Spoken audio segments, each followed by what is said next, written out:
ಎಲ್ಲರಿಗೂ ನಮಸ್ಕಾರಗಳು. ಗಣರಾಜ್ಯೋತ್ಸವದ ಭಾಷಣ. ಮಾನ್ಯ ಅಧ್ಯಕ್ಷರೇ, ಮುಖ್ಯ ಅತಿಥಿಗಳೇ, ಊರಿನ ಗಣ್ಯರೇ ಹಾಗೂ ನನ್ನ ನೆಚ್ಚಿನ ಗುರುಗಳೇ ಮತ್ತು ನನ್ನ ಮುದ್ದು ವಿದ್ಯಾರ್ಥಿಗಳೇ, ಎಲ್ಲರಿಗೂ ಹೃದಯಪೂರ್ವಕವಾಗಿ ಗಣರಾಜ್ಯೋತ್ಸವದ ಶುಭಾಶಯಗಳು.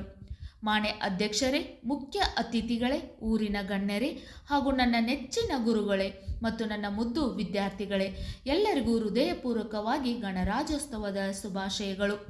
ಪ್ರತಿ ವರ್ಷ ನಾವು ಜನವರಿ 26ರಂದು ಗಣರಾಜ್ಯೋತ್ಸವವನ್ನು ಆಚರಿಸುತ್ತಾರೆ. ಭಾರತದಲ್ಲಿ ಗಣರಾಜ್ಯ ಮತ್ತು ಸಂವಿಧಾನ ಜಾರಿಗೆ ಬಂದ ದಿನವಿದು.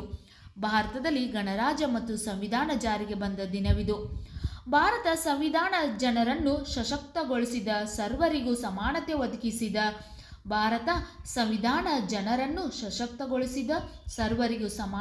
ಒದಗಿಸಿದ, ಮೂಲಭೂತ ಹಕ್ಕುಗಳನ್ನು ನೀಡಿದ, ಕರ್ತವ್ಯಗಳನ್ನು ನೀಡಿದೆ.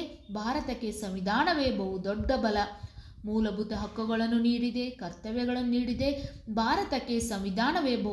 ಬಲ.